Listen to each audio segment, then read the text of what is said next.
I will call the October 24th, 2022 meeting of the Planning Commission to order. And we'll begin with a roll call. Cynthia Batty. George Velasquez. Matthew Lovely. Gail Sight, Kristen Zuma. Ray Rivera. and we also have Chris Rogers, our city planner, with us this evening. Dan Wasco, our city attorney. And I met Jim Smith tonight, and I know Nick Farrar is here, representing the Lucas Drive project, plus some members of the public. So thank you all for coming and welcome. We'll begin by approval of the minutes, and we actually have two sets of minutes tonight. We have the August 29th, 2022 minutes. They're the regular planning commission minutes from August. Our September meeting was canceled, so we have not been able to approve them before.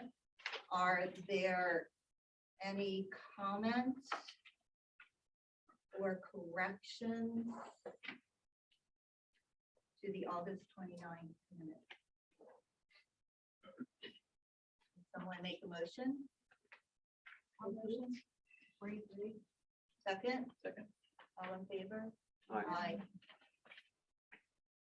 And we also have last week's minutes from our comprehensive plan workshop on October 17th to approve. Are there any edits or comments on those minutes? Hearing none, a motion? Great. Second? I'll second Kristen. All in favor? Aye.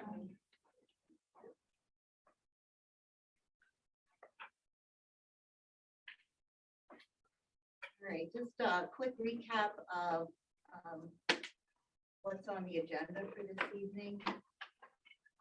Last Monday, October 17th, we held a comprehensive plan amendment workshop associated with the Flats at River Edge rezoning application.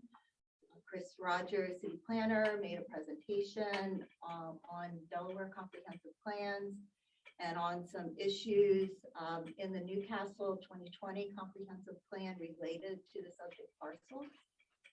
The River Edge development team made a presentation on comprehensive plan issues related to their proposed development in River Edge. Tonight we'll be discussing next steps in regard to the comprehensive plan amendment and ordinance 536, which is the rezoning of 130 and 150 Lucas Drive. We will not be making a recommendation tonight. We will also get an update on the city's transportation plan and on the sea level rise task force. So I will open it up for public comment on agenda items only. Comments should be directed to the entire commission and are limited to 3 minutes. Is there any comments? Would you say your name and where you live? Bernadette Rath, 157 East Second Street.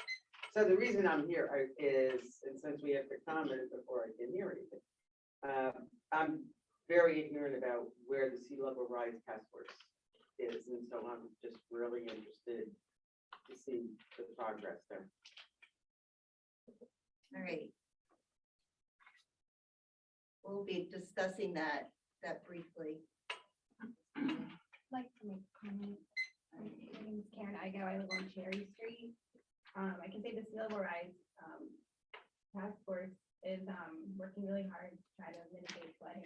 But as far as this is concerned, I did submit a letter that I was asking them to make a recommendation to the planning commission about this development. I'm not sure if that was shared with you. Yeah, I did ask Alice to do that, but it was very recently. Because I do think it's important to not keep developing land that is not developed, land that has big old trees on it and wildlife and grass that sucks up rainwater. So, but that's in regards to that. Hopefully you'll get to see that later. But I wanted to say I'm going to be leaving early tonight, but I did want to comment because I'm sure that it seems like this body is probably gonna move forward with recommending that we change the zoning for the Lucan's Drive development. For the record, I do not think that we should change our comprehensive plan or zoning laws to accommodate this, what I consider to be very unnecessary development. I did think it was inappropriate when during a previous planning commission meeting, I heard Ms. Batty apologize to the developers that they had to go through the authorization process and to tell them that she was for the project before the public, including myself, had heard anything about this. I heard this with my own ears in this room. To me, public or planning means more than just development. I would ask that the planning commission please consider broadening their definition of planning. We must be creative with the future of our land and city so that we are prepared for crisis both now and impending. We need to plan for flooding by halting any development on land not previously developed, for biodiversity, for pollination by leaving what little habitat we have intact, for incompetence by delineating the wetlands and the floodplains at the Lucan's Drive development site, and provide oversight that neither are encroached upon, for climate refugees by providing low-income housing through existing buildings and developed space. It may seem far-fetched, but we have climate refugees even right now from Hurricane Ida, from Wilmington. We need to plan for public services to be stretched thin and for localizing our needs as much as possible. We do not need lots of parking for housing. We need local manufacturing for local jobs. We do not need to move our recreational areas out of town. We need them close by and accessible by local transportation for the city of Newcastle. We need to localize meeting our basic needs nearby, such as food, medical care, child and elder care. And lastly, where will all the wildlife that lives at 130 and 150 Lucan's Drive go? I'm hearing of stories where people working on sites like this are really traumatized by watching the wildlife literally, where will they go? So just please think of, this may be a done deal, but maybe for next time. Thank you so much for your time. Thank you for your comment. Yes, ma'am. Yes, Phil Gross, 1301 13th Street. As I discussed actually with the attorney and one of the Ferrers that I felt as far as eco-friendly, the big trend is replacing the footprint of areas that are being covered up. So on all roof areas, they should be made green. The drainage from the roofs should be gone into a more filtered, direct water catch basin. Catch basin. I think there should also be guarantees that if the street does get jammed up and they feel that the other exit off Lucan's Drive through the neighborhood should not be opened up. And one of the things that I shared with you guys, the commission, is that just exactly what happened down in Delaware City in regards to Grassdale, that once the city was bamboozled by a couple politicians and their attorney, they decided to change some of the usage and the scope of the project, and now it's a dust bowl. And that was because the city passed their ordinances to change the zoning. And if you change the comprehensive plan, there's going to be zero way that you can go back and say, well, that's not what you said it was going to be. The scope is way out of control. The usage is out of control. And the catchphrase that the attorney used, affordable housing. Do we have any details on that? Do we have any details on anything? No, it's because they are not obligated until you authorize and recommend the change of the zoning and the comprehensive plan. So right now, they're not giving you any details. They're not obligated to because of the way they're fashioning their way of getting the project pushed through. So I would assume you guys are way on top of the curve and are not going to let that happen. So I'm just asking you, please consider deeply the environment, the traffic, the people, the usage, and look out for the residents. They can certainly do a couple of big buildings and put green roofs on it and be perfectly fine. So please use your due diligence and make sure it doesn't happen. Thank you. Thank you.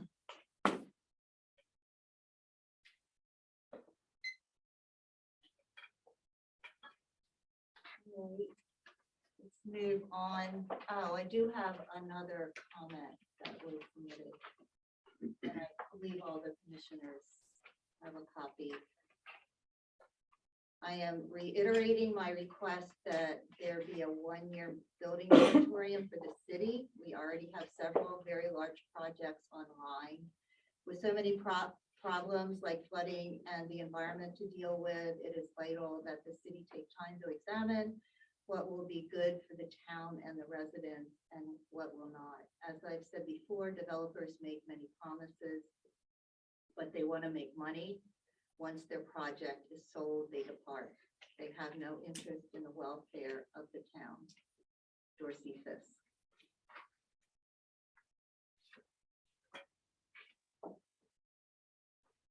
All right, tonight we'll be discussing the next steps in regard to the comprehensive plan amendment and ordinance 536, the rezoning of 130 and 150 Lincoln's Drive.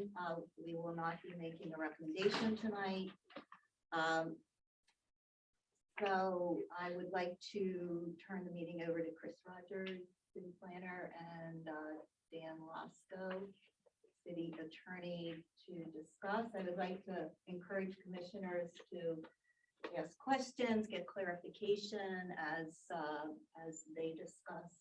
We discuss. Chris, would you like to start? Yeah, thank you, Madam Chairman. I'm just going to reiterate what we went over last week at the workshop regarding next steps. Is per section 230-61D, the Planning Commission is allowed to request additional maps, studies, sketches in consideration of a rezoning ordinance.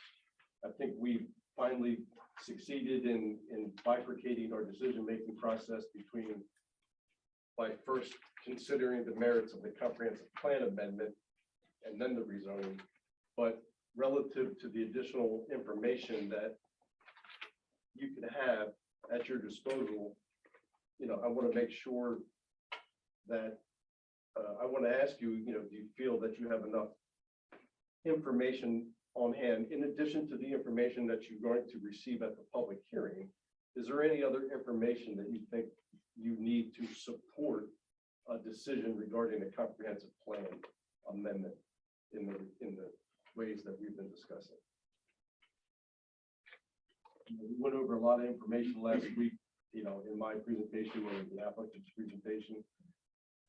Just to jump forward, just to let you know that the next formal step, assuming there's not going to be any additional workshops, is for you to hold a public hearing to obtain public comment on ordinance 536.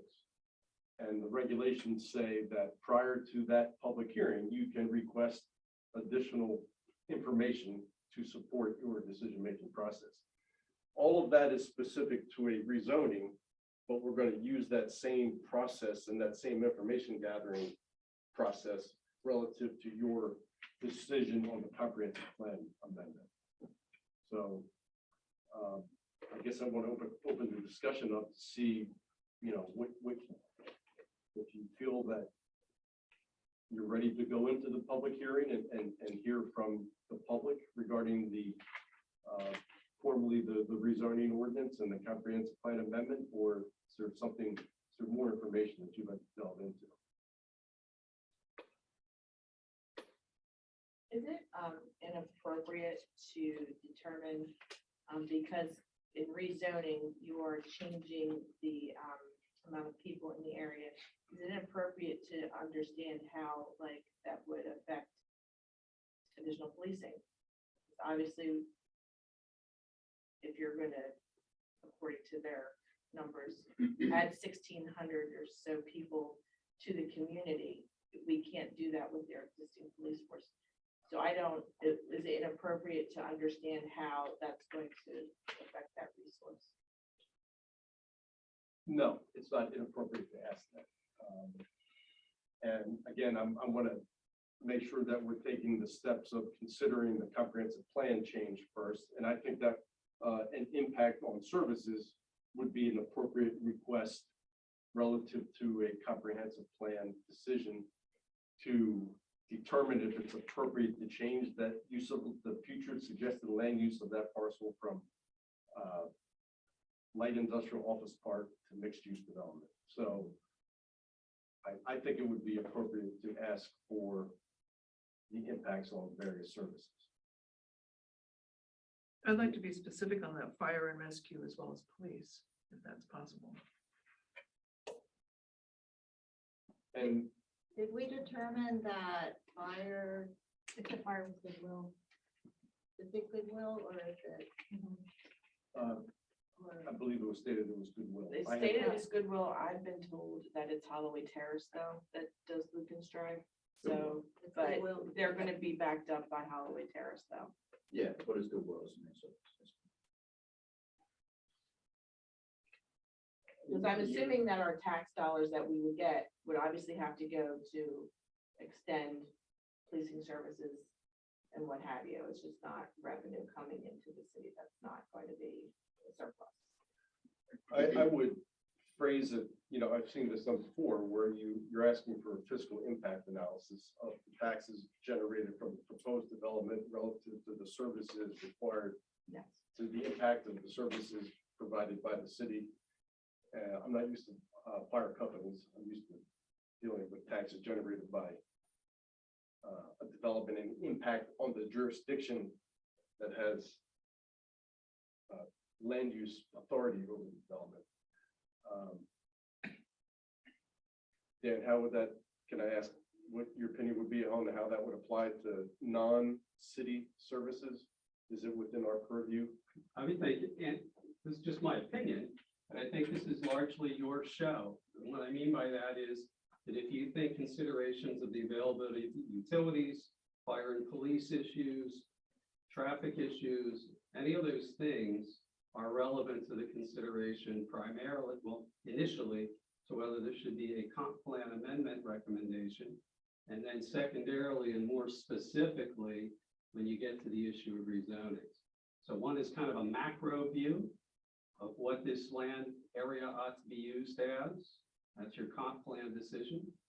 Once you've made that, assuming you've made a positive recommendation for mixed use there, you drill down into the greater details of what is the fiscal impact, how many more police officers will be needed, how many patrol cars will be needed, how many extra snow plows might be needed. It could be anything, detailing public services or the delivery of utilities that might impact the rest of the city as well. Is there adequate water reserves? Is there adequate sewer capacity, et cetera, et cetera? A lot of that gets digested, I think, by the commission when you're really getting into the rezoning side of things. And you're looking at the specifics of this development. And what you're looking at right now is that 10,000-foot view of whether or not this area should be, is better used long-term as a planning matter, as a mixed-use development, as opposed to the light industrial that it is now. Hope that's helpful. I think that's different than what I said, which is fine. I appreciate that. And I just want to make sure that we understand that. And I appreciate Dan being here and saying that. So remember what we talked about, your limitations on a comprehensive plan amendment, you have extreme discretion. Do you think it's in the best interest of the city, basically, to change the land use from light industrial park to allow mixed use development? So that's sort of the universe of your discretion.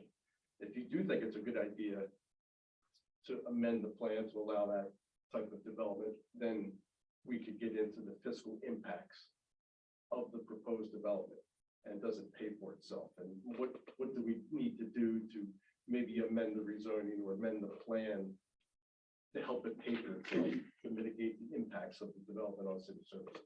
So probably not for the comprehensive plan amendment, but certainly for the rezoning if you move forward with the amendment. Thank you. Thank you. Just before we get off that, is it a possibility that there'd have to be a physical location too for the police and Goodwill? Or would that be- Say again, I'm sorry. Would there need to be a physical presence there as well, not just the additional for additional staff, but would we need to have, just go in there like we try to do it? And balance stuff? I think, again, we would determine that once, if you determine that a comprehensive plan amendment to allow mixed-use development is a good thing, So the next step. we will go to the next step and doing more specific fiscal impact analysis. And we would, we would talk to the chief, use appropriate, per capita, impact on services. There's a slew of tools out there that help us, besides talking to the service providers. There's other tools that are available to help us determine impact. So we're looking at additional information required for the 10,000 foot Yes. view of Yes. comprehensive plan change.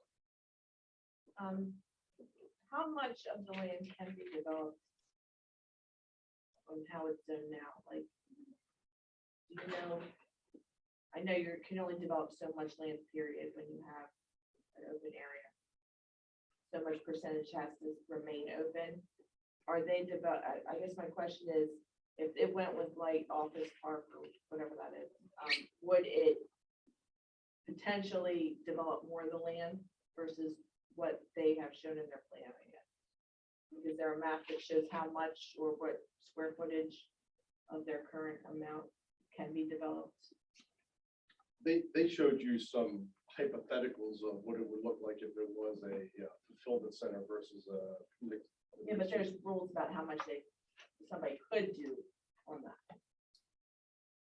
You're only Yeah. allowed to develop a certain percentage of your land in general. That's all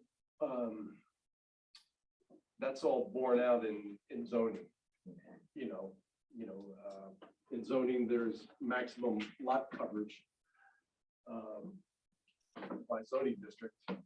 And at the risk of getting into zoning, just to give you an example.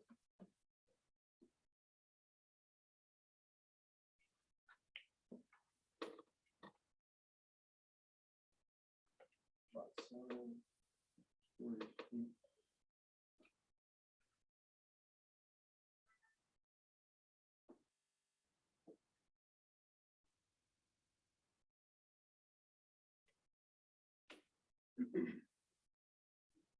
There are floor area maximums for different zoning districts. I can look that up. I have. Yeah, so it would be hard to say, based on a conceptual mixed-use development plan that they've been showing, how that differs from a typical light industrial or a typical light industrial office park.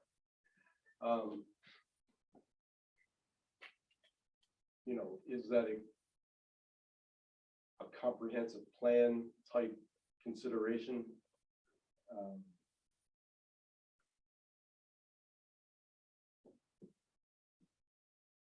You typically don't.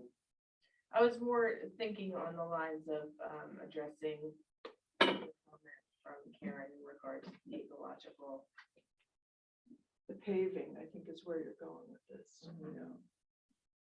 The ecological impact of one versus the other.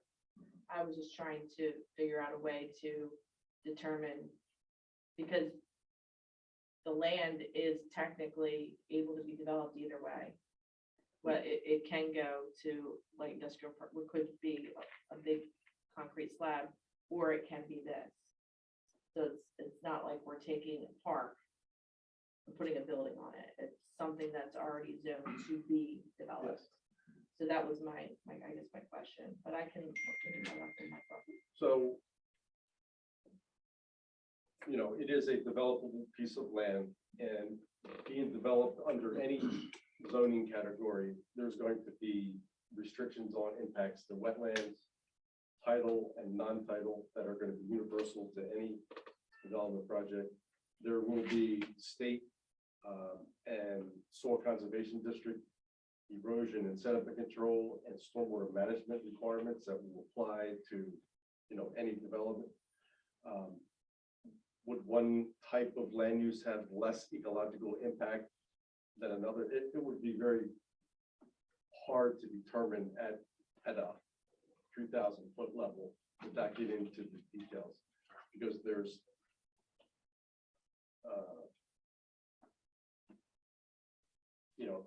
a mixed-use development, there's going to be mass grading to develop the picture that we've been seeing. And there's obviously going to be mass grading for the fulfillment center and distribution center too. So, but the areas that will be sort of off limits are going to be the same for both types of land use. Those are the tidal wetlands, floodplains, those types of sensitive areas. But the developers have indicated they're gonna build stormwater runoff control as part of the work that they're gonna do. So they've acknowledged that that's an issue, whether it's soaked into the ground or treated as stormwater runoff. It's still the anticipation is that they would manage it. Isn't that correct? Yeah, they have to, there's state law that stormwater management has to be met, both quality and quantity, maybe not quantity because it's a tidal discharge, but stormwater management will have to be addressed under any land use scenario, according to state law. And it has to be returned clean to the environment, just as it does with the city of Newcastle.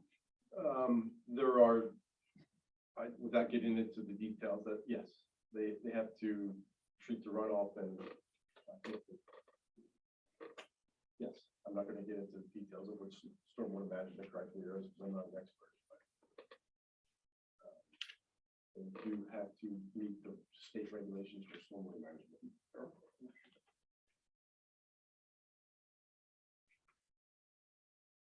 I have a question. How prevalent is this kind of a decision to change a comprehensive plan that says that a certain area is light industrial and change it to mixed use? How prevalent is that in Delaware? The petitioner brought an example in Pennsylvania where they did it.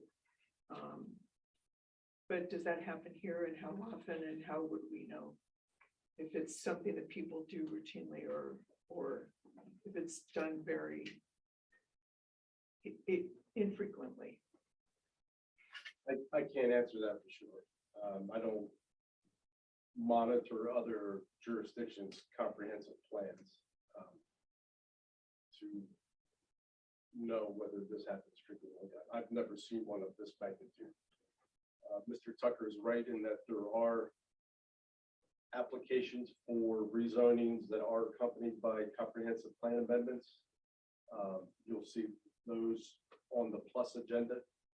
The Office of State Planning and Coordination reviews comprehensive plan amendments, and that's where I would go to determine how often this happens and the magnitude of the suggested change. Could we find out? Because if it's an anomaly, that's data for us.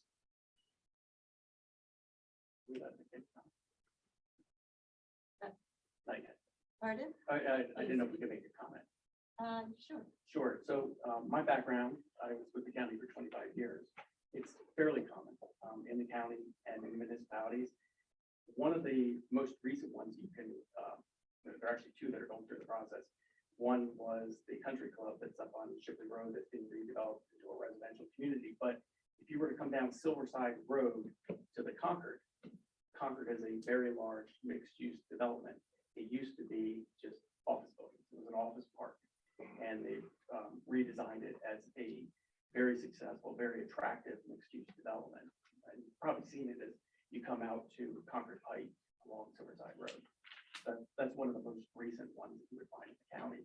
But it does happen often because you have to consider, what the market is for what you're doing in the area. And sometimes it makes a lot of sense environmentally, based on where you're putting this project, or just for the type of businesses or type of development you can actually attract there to make sure that you can use the property successfully.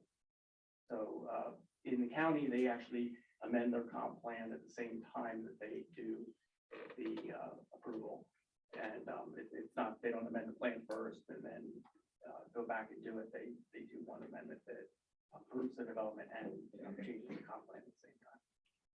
Do you know of any examples in an industrial office park as this one is? Where it went from industrial to something else. I'm sure I could come up with some examples. I know recently, a very large one went, it went from commercial to industrial.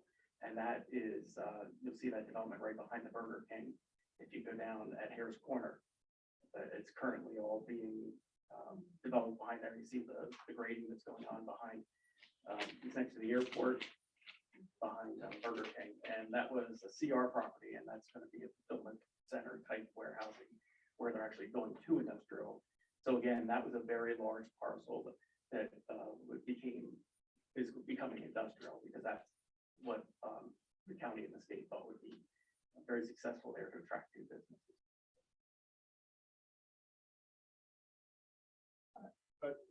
If I could add, I don't want to get into a debate, but, you know, I've heard that from Mr. Tucker before, that the county does this all the time. I've spoken to the land use director of the county, and they don't want to do that anymore.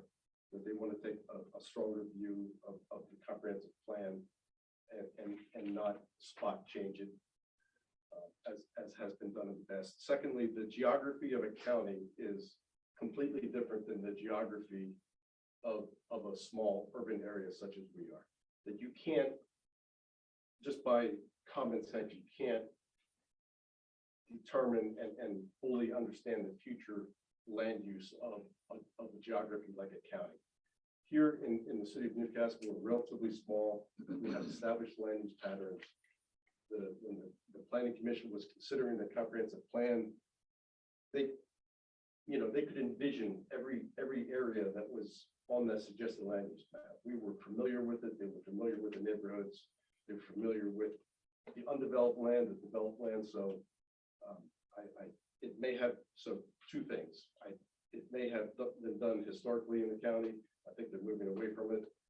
And I think that just by its very nature, the geography and the understanding of what future land use is different when you're talking about such a large geography as a county versus where we are. As a point of reference, I recommend you contacting Dee Durham.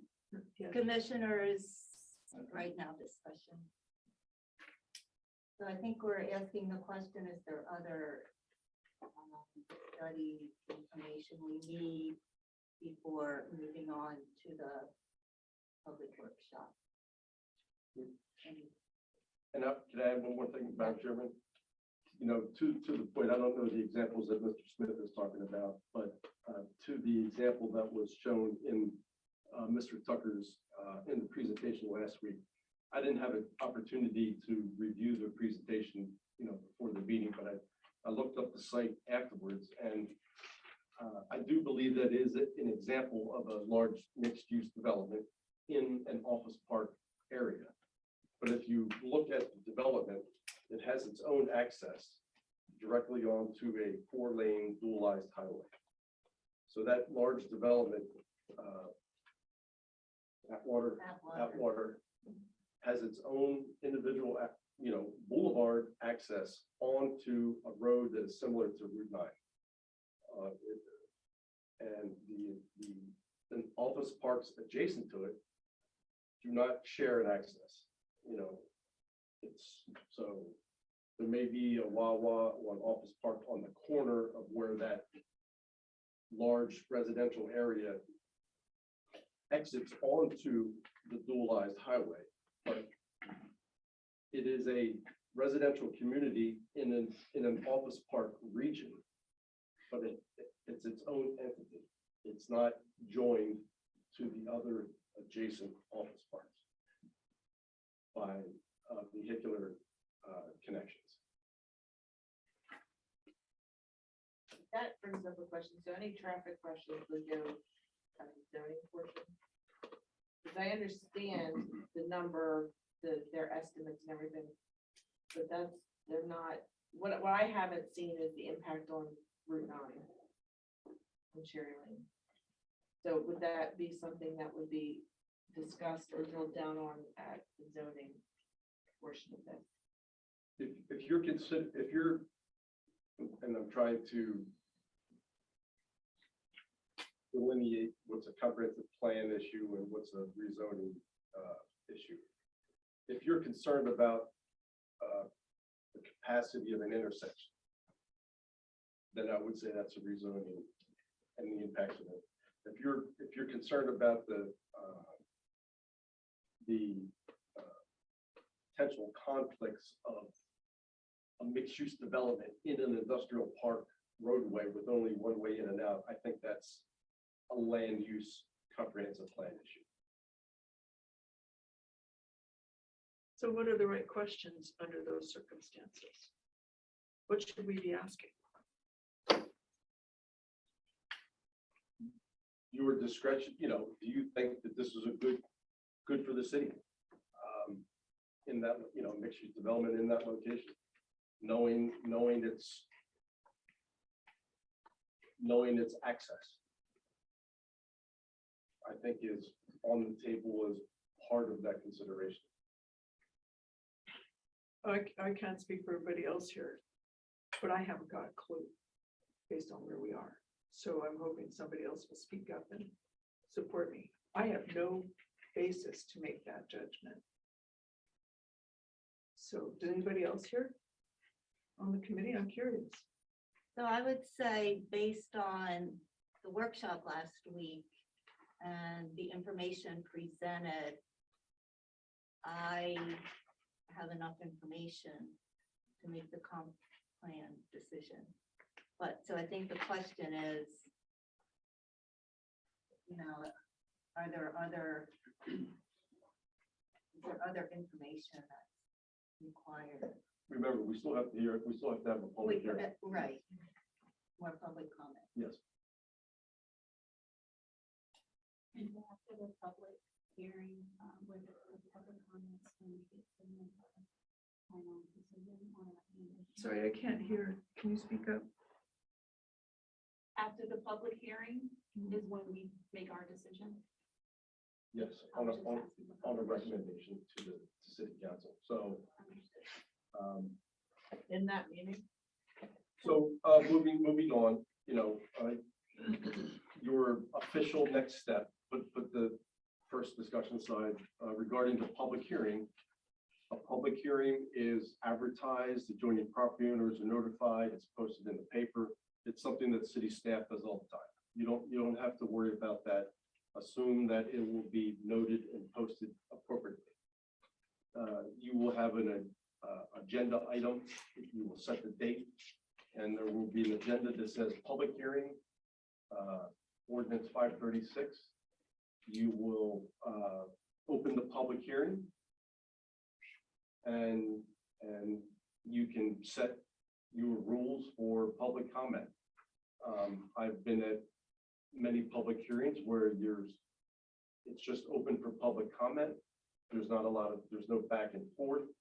If the public comment asks a question, you're not bound to have an answer, but you can if you want. It depends on the wishes of the board holding the public hearing. What you don't want to get into is a lot of back and forth.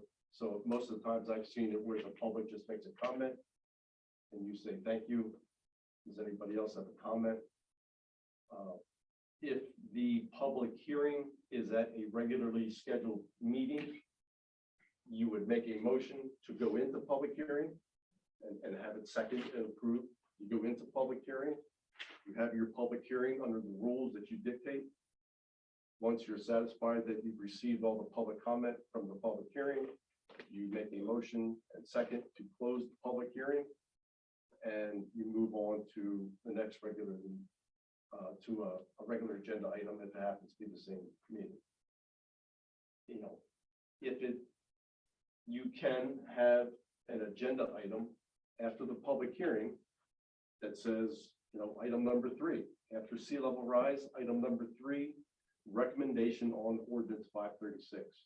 And if you feel that you have enough information to make a decision regarding your recommendation to the city council, then you can vote the same evening as your public hearing. since we've had various public in and out of these meetings, I'm just not sure how much background the general public would have different from the people who've been attending our meetings. Is there any kind of a brief presentation? We spent 3 hours last week in a workshop, so we have a lot of information, but or do you typically just open it up for public comment on the agenda item? Well, it's difficult. You don't want to have a public hearing based on a limited amount of information. So really, the public hearing is on ordinance 536. You may want to briefly provide some background that we had a workshop on such and such a date. We talked about it at the next meeting. You provide a factual background, but you don't want to try to put any other information out there other than factual background. When they send the information out, you said, everybody and the neighbors all get the information. Does that include the community button?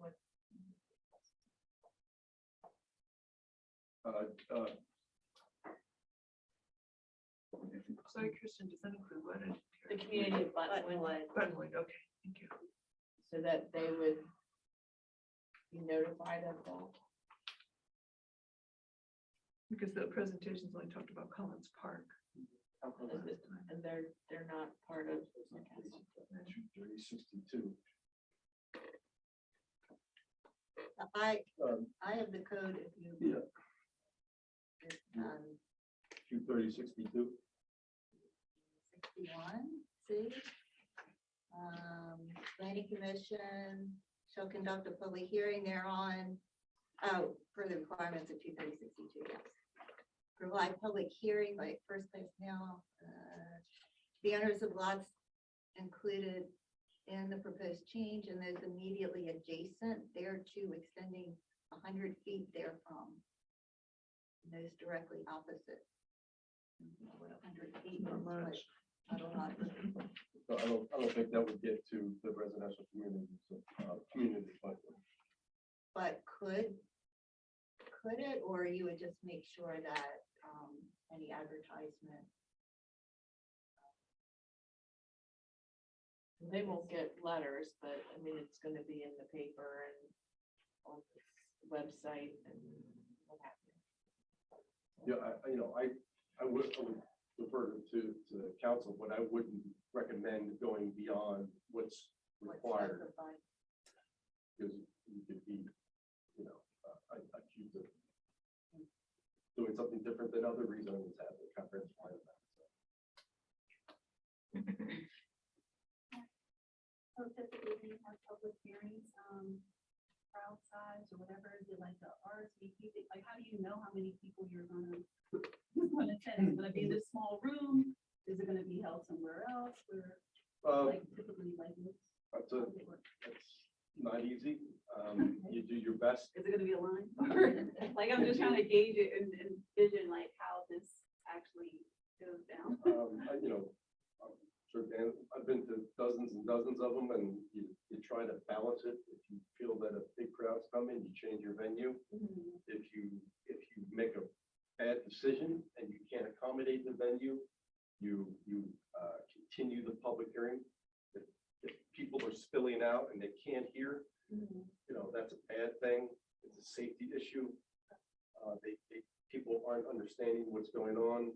You have to take control of the situation and cut it off at some point, and continue and let people, and when I say continue, it's a formal, you vote to keep the record open and continue the public hearing and schedule another date so more people can talk. I haven't seen that happen in the city of Newcastle, but I've seen it happen before. If you can't accommodate the crowd, that's a bad thing, and you have to let everybody have their say. If you have to continue the hearing to another date, you do so. And is it limited to like 2 minutes or?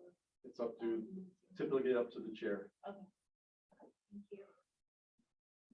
Could I ask, I know council, I haven't been part of a planning commission public hearing, but council is frequently, is there a general sequence or process or time limit to council public hearings? I can answer that. There'd be no time limit.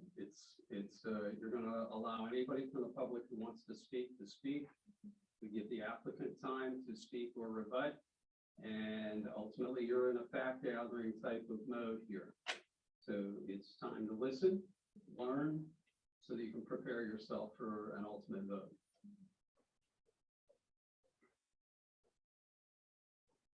And so there generally isn't a time limit to the public comment? Not typically.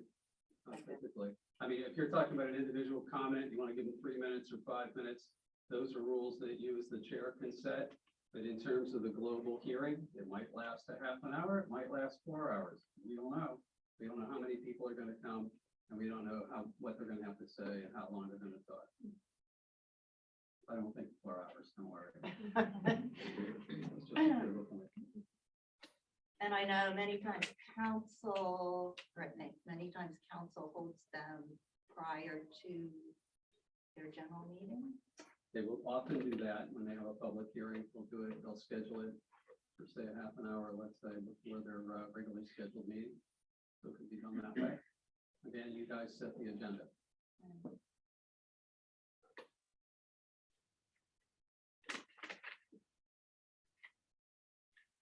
All right, so our next, oh, did you have a comment? I just want to, sure, so. Again, this is, and, correct me if I'm wrong, of course, this is just a recommendation back to city council.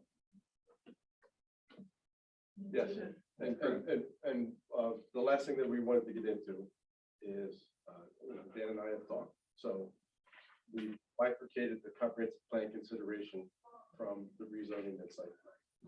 So if you have your public hearing, or whenever you want to schedule the vote, if you find that it's in the city's best interest, let's say that's your criteria, that you feel you're comfortable with, to allow a mixed-use development at this location from a comprehensive plan standpoint, you would vote in favor of amending the comprehensive plan to allow that to happen.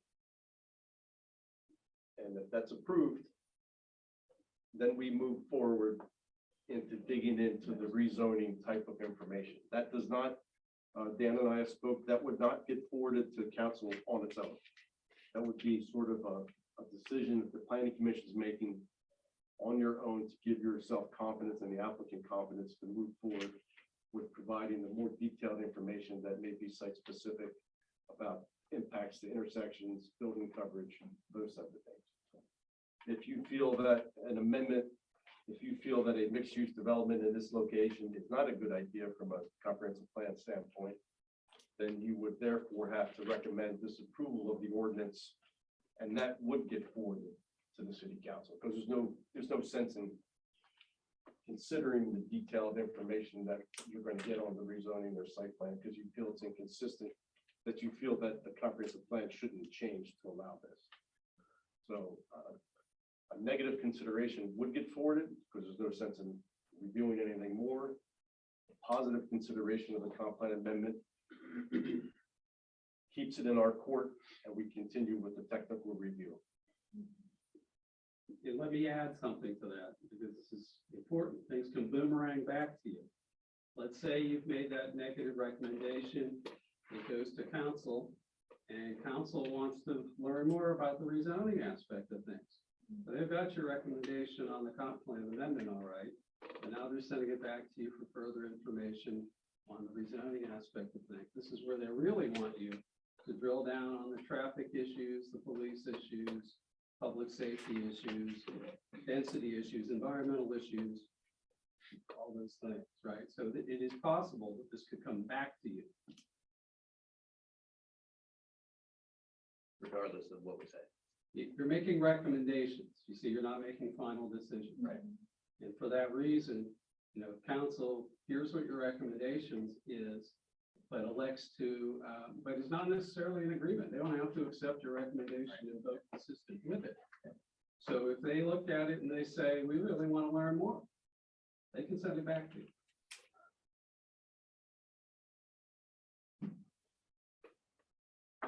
It may not be off your plate. Even if you say that. That's what I'm saying. That's all I want you to know. You sound like a judge. I want it off my docket. Okay? So then if we approved it, a recommendation to approve, and we get more information, we pass that time to then go back and say, okay, now we've gotten all this information and rezoning, and this is really not what we thought it was going to be, and it's horrible. What happens? Well, you've got to set, you have to make the recommendation both on the comp plan amendment Right, and on the rezoning. Two right, different animals, but right, because it's in one ordinance, at one time. this is why Chris wants, and I think it's a good thought, that it should be bifurcated. Because it's a full stop if you conclude that it's not this concept of mixed use is not consistent with the comp plan, and the comp plan should not be changed for that purpose, okay? That puts things at a full stop for you. And now that's going to end up in council's hands, and they may agree and accept your recommendation, or they may utterly reject it, saying, we want you to examine the rezoning aspect of things where you really are drilling down on traffic and police and what have you. Okay. All those things you've asked. But I think you were leading to, can you, once, even if you voted to say that the comp plan could be amended to allow this type of development, once you move forward with the technical information review, could you still recommend disapproval of the rezoning? Based on the review of that technical information? Right, And the but answer would be yes. Yes, those are independent That's questions. what I wanted to know. Yes, that's where I thought We you were going. won't get the meat of it until, like, we get to that recommendation phase of Yes. approval, and then we're gonna really hone in on details on everything and learn so much more. And if it's not to our pleasure, then it's like, have we already shut that door? Because we got to move forward into that piece, that Yeah. phase of it. You'll be able to make a separate conclusion there, yes. Thank you. So regardless of our decision here, if we decline it or go for it, either way, it can come back for zoning as well to here. It If could. you- Yeah, if you ultimately vote that a comp plan amendment is appropriate, it stays with you, and you're gonna drill down on the nuts and bolts of this particular development. The architecture, the traffic, the whole 9 yards, right? If you conclude that it's your initial vote on the comp plan amendment, that this is not an appropriate amendment, well, then by definition, you're also recommending to disapprove the ordinance, because you can't pass the rezoning without having passed the comp plan amendment too. Does that make sense? You can't rezone something inconsistent with the comp plan. So you gotta cross that first bridge first, that a mixed-use development here is an appropriate land use, without regard to what exactly that development's gonna be. If you get to that point, and you cross that hurdle, now you drill down to exactly what this developer is proposing.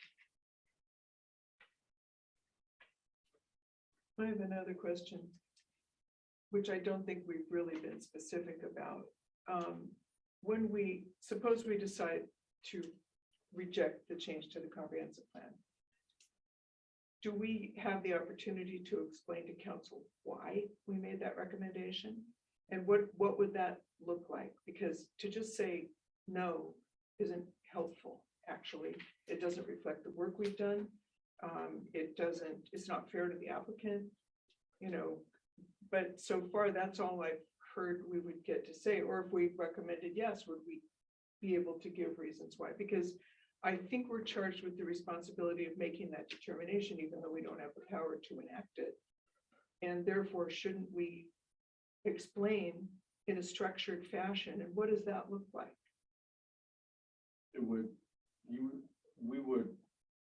I would recommend that you have reasons for your decision one way or another. And I would assist you in articulating your reasons as your staff. Good question.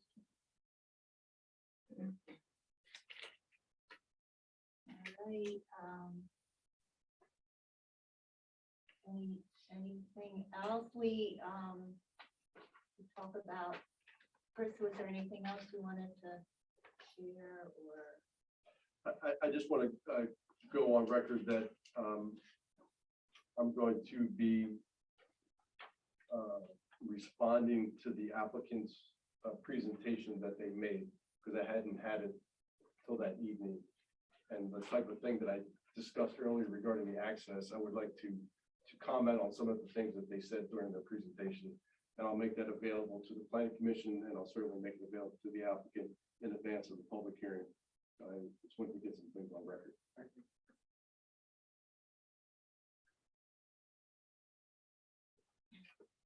Anything else? We could talk about timing. Our next planning commission meeting is November 28th, which is the Monday evening, 5 weeks from now, after Thanksgiving. We could schedule I think that would give the city enough time to advertise and send letters to surrounding properties. So we could schedule a public hearing for 6:30 on the 28th. But I'd like to open that up for discussion. Would we actually schedule a meeting earlier though?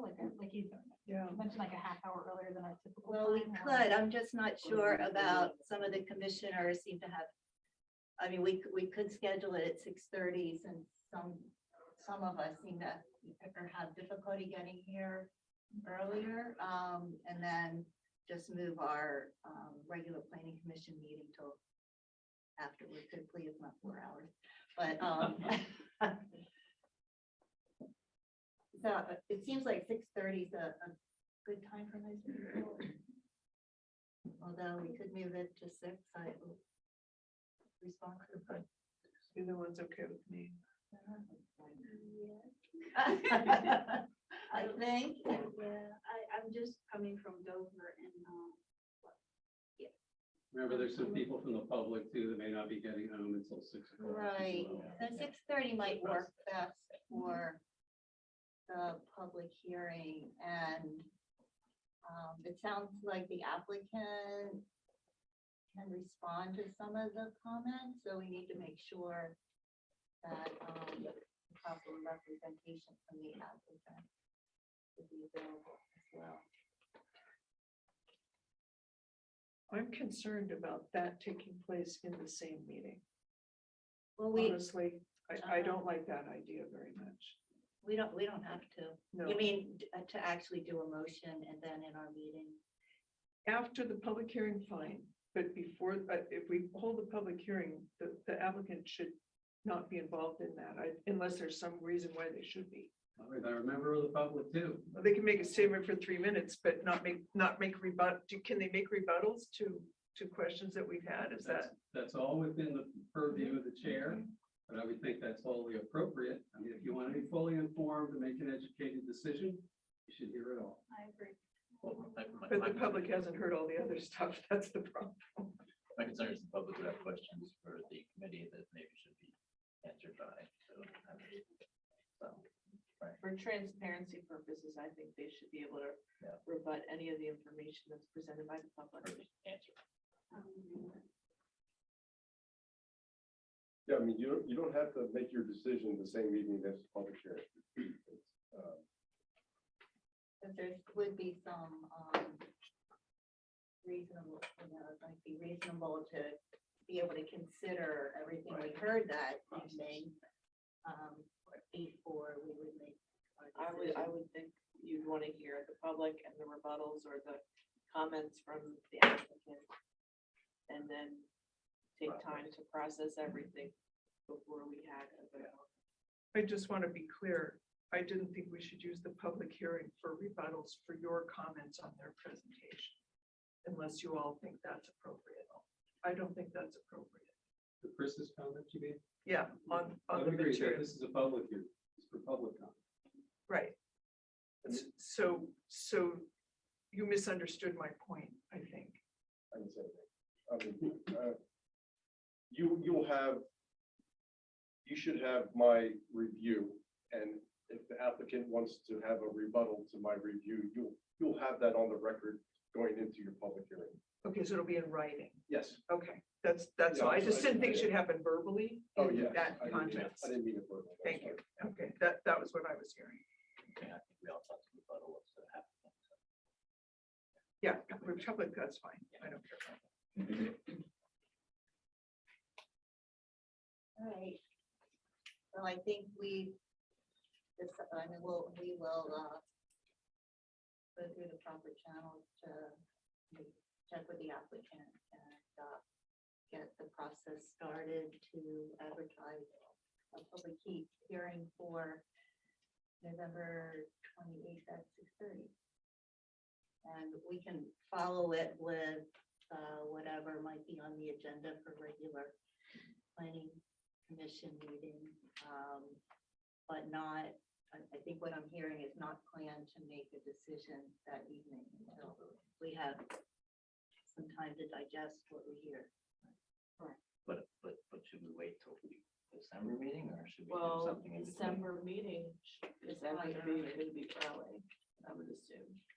So, So we could, I think it will be early, that typically, I'm not sure of the date yet, but typically it's early because of the holidays. Is it? oh, I won't be. Oh, okay. Well, Maybe early. we could, I Should we mean, allow we, ourselves 2 weeks? Well, 19 falls over holiday. or we could decide, yeah, so maybe it would be a good idea just to poll the commissioners separate from tonight. And see if we can pick a date that. I mean, I'm can be good here. up through the 16th. The 16th, I'm gone. Well, good for you. I'm out of here. Well, I'm taking the last 2 weeks off, but.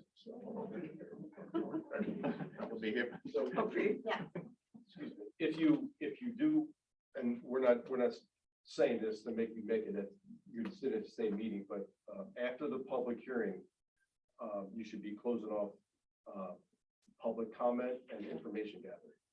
So after that time, I shouldn't be writing you letters, you shouldn't be receiving information from the applicant, you shouldn't be talking to the applicant, or because the public will not have the benefit of knowing that when they've made their comments. When that public hearing is over, your sort of information gathering process is over. You can discuss it all you want, with the appropriate, motion to bring to the table, but your information gathering time is over. All right. All right, I just think I'm hearing that commissioners might like some time to That's fine. process what they've heard at the public hearings. Very and won't understandable. make a decision immediately. And just make it the next agenda, the first agenda item. Yes. of the Next meeting. Yes. And why don't I poll everyone outside of the meeting to find everybody's schedule for December?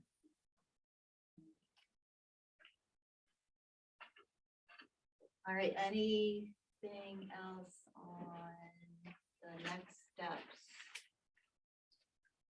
In regard to the comp plan and ordinance 536.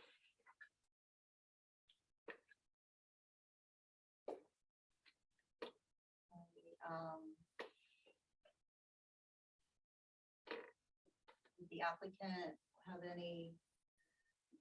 Sure. So I'm Jim Smith, and I'm a project manager at Barnes and Thornburg. I work with Sean Tucker. Unfortunately, he wasn't thinking that we would be back on the agenda this soon after your very long meeting last week. So he sends his regrets. He wish he could be here. He did put together some notes that supplemented the record from last time that talk about how your code actually encourages mixed use. And he put some of those comments into a letter, which each of you received tonight by hand delivery. Hopefully, most of you received earlier today by email. I'm not sure if they had everybody's email, but I think they reached most people. We'll look forward to making a presentation at the next meeting. We'll talk to them about the record. Typically, if someone comes up with something really, that causes everybody to scratch their head, including us at the end, I know in other jurisdictions, you would typically make a request to keep the record open. Anyone could check what's submitted. I'm not saying that that would happen in this case, but it is public comment and you never know exactly what the public's going to say. None of us do, from planning to the applicant to you. We're at the mercy of what they bring in because they don't supply comments in advance. So we know you'll keep an open mind. We will do our best to make a really good presentation that evening to put you at ease and hopefully put the public at ease. And in the end, we think this would be a good project for the site. And if there is something they consider, if we know in advance or from Mr. Rogers, when we receive his comments in advance, we will certainly put together a written response that would be back to you prior to that hearing. Thank you. All right, thank you.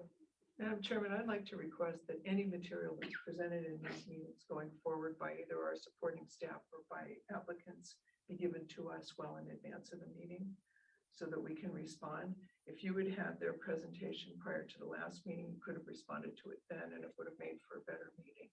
So if we could have, for the duration of this activity, transparency to everything ahead of time, that would be extremely valuable. If you'd like to set dates tonight for both of us, we could pivot to that this evening and know our deadlines for when we have to submit. Yeah, you could do this the week before, maybe. Not the Friday before.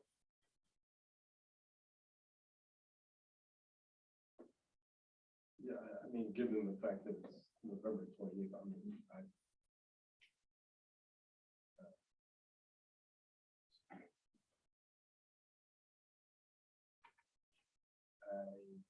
I'll have my review by November 4th. All right, so should we say just a week, at least a week before? Oh, yeah.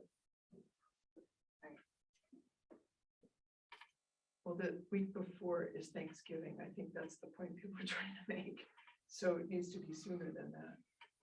All right, so what do you suggest? So if your comments are done on the 4th, that would mean that the 15th, could you guys be ready by the 15th? Yeah, that's 11 days. Yeah. Or, I mean, the problem is a lot of people take the whole week of Thanksgiving off. I don't know what other people are doing here, but, and Chris might actually want to take a day off. We don't let him do that very often. So even say 17th, I don't know. But Seventeenth. Yeah, I mean, it's without Honor regulation. the board. What are we're talking about their response now. Right, you committed to November 4th, so Yeah. you're fine.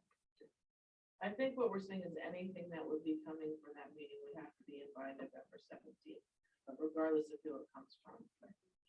Is that correct? Cynthia? that's what I'm thinking, yeah.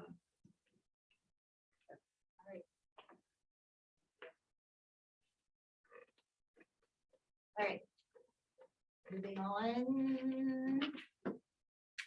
Transportation plan, I'll just give a brief update and same with the sea level rise task force.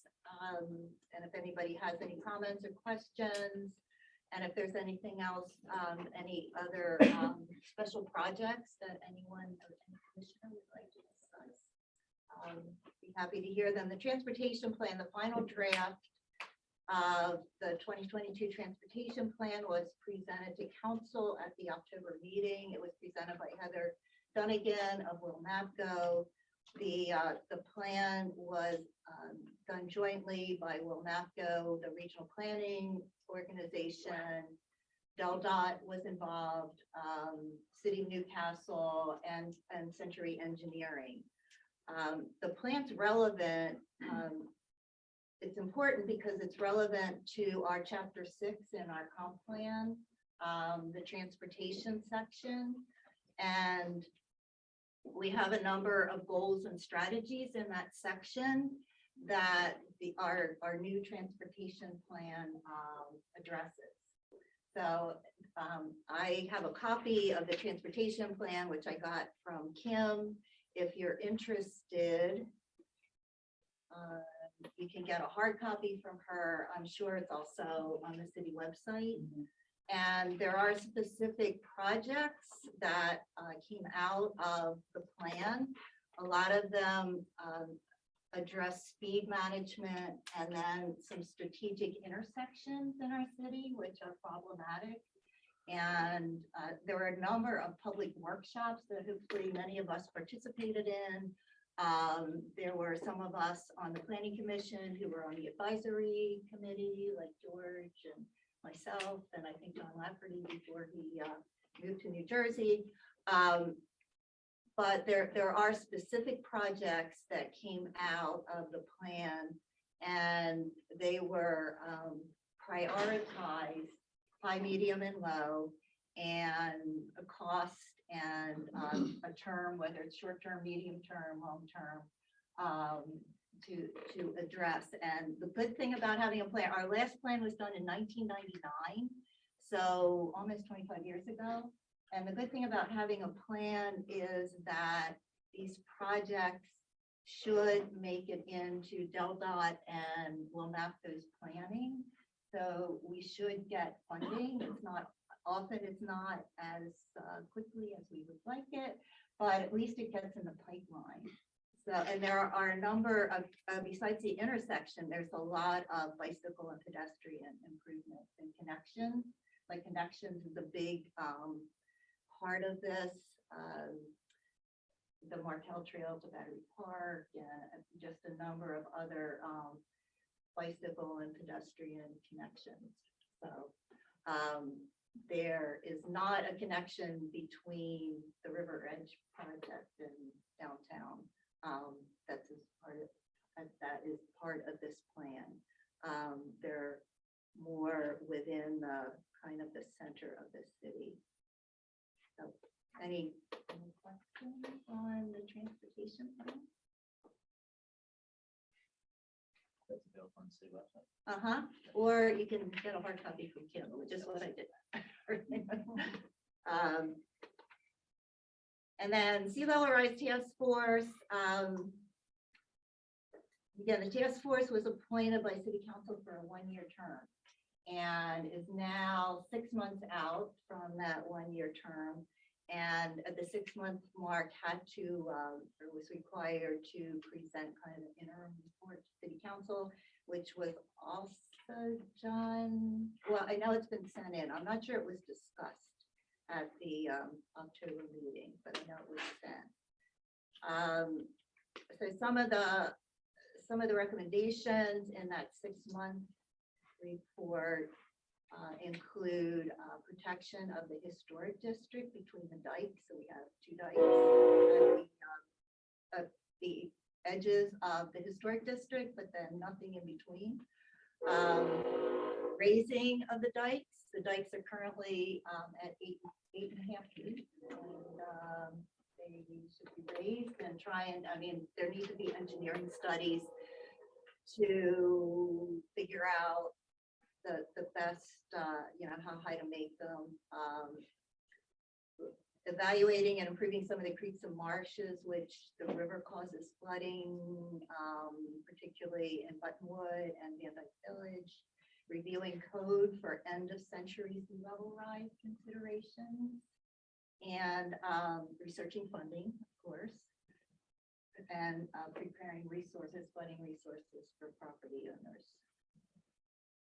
So the task force meets monthly. I think it's the second Tuesday here. Anyone's interested? What time?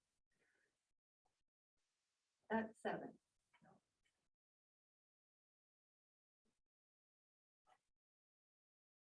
They said they made a recommendation to city council, and what are the next steps after that recommendation? It's like, Well, funding's a big piece of it. So the task force has made contact with some possible funding sources. And one of them would actually come in and do all of the engineering and the studies and all of that. So, I mean, City Council had to write a letter requesting the studies be done, which they've done.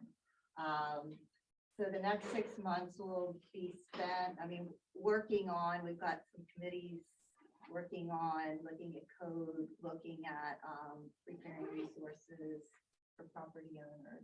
But hopefully by the end of the 6 months, have some funding in line. Is it something they have to vote on or just something they're gonna discuss?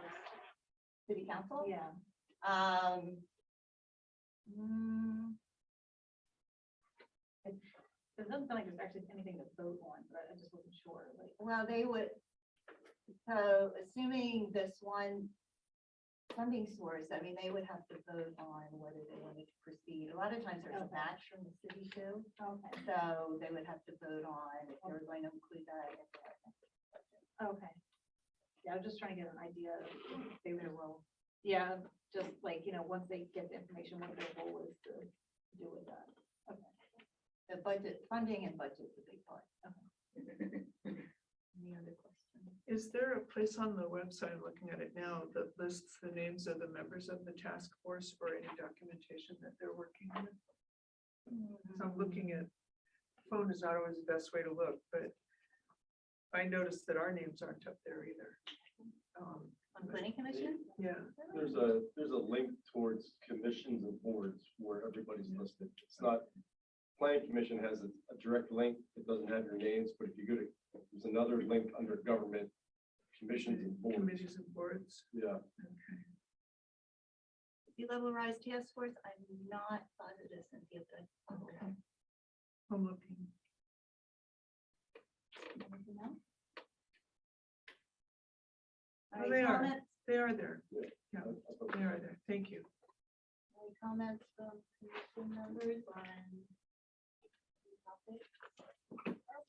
Do we have all of the EV charging stations installed at this point that are funded? George, do you know? I don't know. I was wondering if we're waiting on funding for anything or, I think all the level twos have been installed. We're waiting for funding for level 3 chargers, but never came to fruition. Okay. So I think all the available ones for the level 2 have been installed. That's it. They've either been installed or city Allocated, council has allocated, allocated yeah, or locations knows for it. where they're going to go. Correct. So the level 3, I know a grant request was put in. Yeah, it was, one company got it from the state, and one from the state of Newcastle. Oh, all right. So, that's, is it something that comes up every year, that grant? I don't know, I'd have to ask Kathleen for some, let's see if that's. Is there, would you be interested in following up? All right. I mean, that was one of our special projects for quite a while. And John Lafferty, who lives in New Jersey, would report on that each meeting. And then George got involved for a while, but if you would do some follow-up, that would be great. And anyone else who has an interest in any of the goals, strategies that are in the comp plan, and would like to follow up on that and come to planning commission with some information, let me know or let us know. And I just think lastly, with the budget when did they start discussing the budget for next year? Since that comes up in the beginning of next year. yeah, February time. March, February, March. February, March. So we should start discussing any special projects at the next meeting, at least have an idea, maybe a focus or an area that we're interested in. I suggested one last meeting, which is to look at occupancy rates and rental rates and see what we could do to help encourage people to own homes and not just rent them. Because I think that always increases neighborhood quality. Might be something we could do. That should be able to be done with straight up data. I mean, you got to walk the streets a little bit, but there's data available that we can look at and start to make some thoughts anyway. Would you be interested in Sure. following up and organizing that? I'm gonna mention, yeah.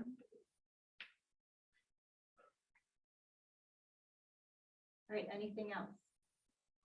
I just want, to that point, there's the downtown development district. And one of the goals of the downtown development district is to increase home ownership. And I think to that end, there had to be local incentives. This is just information, and I think the city adopted some local incentives that had to do with first-time home buyer Tax abatement, right? tax abatement,